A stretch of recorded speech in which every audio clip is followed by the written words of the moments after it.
Actually हमारा husband mister Mayank किरीटભાઈ હાથી just મારા સને કીધું કે આફ્ટર 50 જે છે એ ફૂલ બોડી ચેકઅપ કરાવવું જોઈએ, પણ અમે લોકો નહોતા માનતા કારણ કે બરાબર એકદમ હેલ્થ ઇશ્યુઝ કોઈ એમને હતા જ નહીં એન્ડ વેલ ટુ ડુ હતા અને બહુ સરસ એક્ટિવ હતા.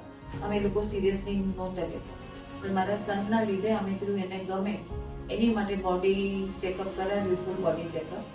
એટલે એની અંદર એમ લાગ્યું કે પ્રોસ્ટેટ છે જનરલી આફ્ટર 50 જે છે મેલ્સમાં જોવા મળે, એટલે એની અંદર જ્યારે એનો રિપોર્ટ આવ્યો ત્યારે થોડુંક ડાઉટ જેવું લાગ્યું. એટલે અમે લોકો પછી પ્રાઇવેટ હોસ્પિટલમાં ગયા અને ત્યાં દેખાડ્યું. એટલે ત્યાં મેડિસિન આપી અને પ્રોસ્ટેટના જે રીડિંગ્સ હોય એ બહુ સ્લો ઘટતા હતા. એટલે પછી અમે લોકો પાછું 15 ડેઝની મેડિસિન આપી, એના પછી પણ સ્લો ઘટતા હતા. એટલે ડૉક્ટરને આઈડિયા નહોતો આવતો કે બ્લડ પ્રોસ્ટેટનું કેન્સર છે કે નહીં. એટલે અમારા બેટરમેન્ટ માટે એમને MRI કરાવવાનું. MRIની અંદર પણ કાંઈ ખબર પડી નહીં. પછી પાછી મેડિસિન આપી, પછી અમે કીધું હવે બાયોપ્સી માટે જવું. મીનવાઇલ અમે લોકોને એમ થયું કે અમે લોકો સેકન્ડ ઓપિનિયન લેવા માટે બીજા ડૉક્ટરને કન્સલ્ટ કરીએ. તો અમે લોકો અહીંયા ડીડી સવાણી કિડની હોસ્પિટલ છે સૌરાષ્ટ્રની સૌથી સારામાં સારી હોસ્પિટલ ગણાય છે અને રાજકોટમાં છે ફોર્ચ્યુનેટલી. એટલે અમે લોકો અહીંયા આવ્યા. અહીંયા જોયું તો ડૉક્ટર વિવેક જોશી એમનું નામ અમે વાંચ્યું.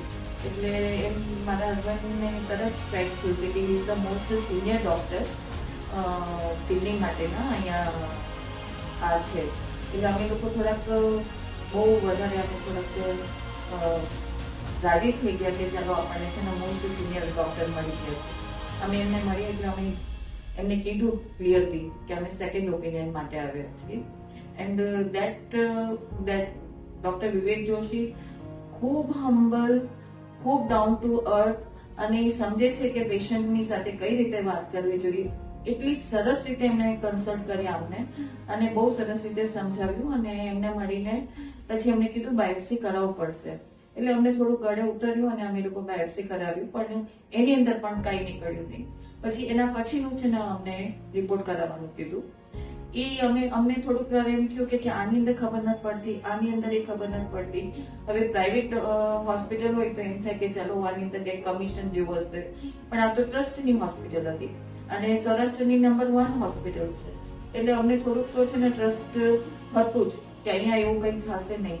એટલે અમે લોકો બાયોપ્સી પછીનું જે રિપોર્ટ છે એ કરાવડાવ્યું.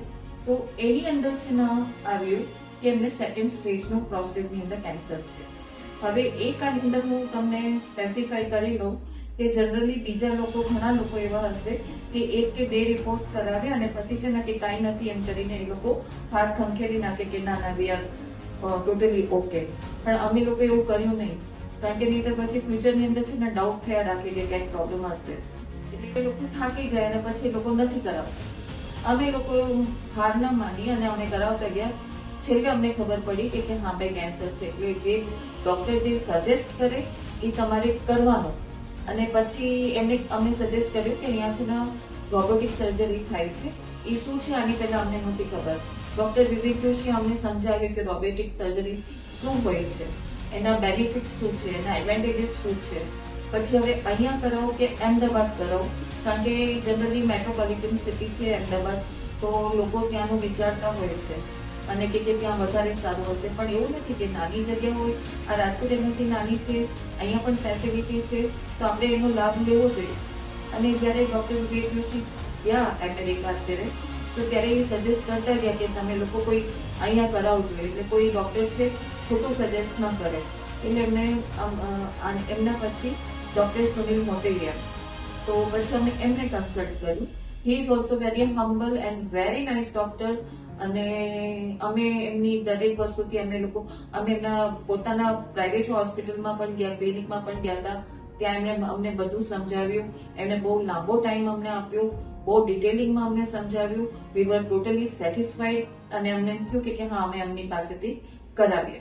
અત્યારે એમનું જે છે સર્જરી છે રોબોટિક સર્જરી કરી અને સક્સેસફુલ ગઈ છે. અમે લોકો સેટિસ્ફાઈડ છીએ. એનો ફાયદો એ છે કે બ્લડ લોસ ઓછો હોય છે, એ તમે જોઈ શકો છો અહીંયા. અને એમને પેઇન પણ ઓછું છે. એના કટ માર્ક્સ છે એ પણ બહુ ઓછા હોય છે, જે સ્ટેજીસ જે સિમ્પલ લેંગ્વેજમાં કહીએ તો જે જનરલી બીજી રીતે તમે સર્જરી કરાવો તો એ બહુ મોટા કટ્સ હોય છે. અને કિડની હોસ્પિટલ મારું ફર્સ્ટ એક્સપિરિયન્સ છે. અને જે પણ અમારા જે પણ ફેમિલી મેમ્બર્સ હોય, રિલેટિવ્સ હોય કે ફ્રેન્ડ સર્કલ હોય, જે પણ આવે છે બીટી સવાણી કિડની હોસ્પિટલના ખૂબ એપ્રિશિએટ કરે છે, ખૂબ વખાણ કરે છે. હું લાસ્ટ 3 ડેઝથી અહીંયા છું.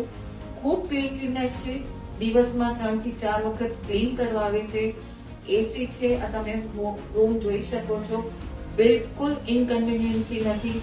સ્ટાફ છે એ બહુ સપોર્ટિવ છે અને બધી રીતે ઇવન બાથરૂમ જે છે એ પણ એકદમ નીટ એન્ડ ક્લીન છે. કોઈ પણ જાતની કોઈ અનકમ્ફર્ટેબિલિટી અહીંયા નથી. એટલે એવું નથી કે ભાઈ અમે આટલો ટાઈમ કેવી રીતે કાઢીએ, શું કરીએ. એટલે હું સજેસ્ટ કરું છું કે કોઈ પણ પેશન્ટ હોય વિધાઉટ એની ગ્લિચ રોબોટિક સર્જરી પ્રોસ્ટેટ માટે હું સજેસ્ટ કરું છું. એન્ડ આ તો મારો એક્સપિરિયન્સ મેં તમારી સાથે શેર કર્યું છે. Thank you very much.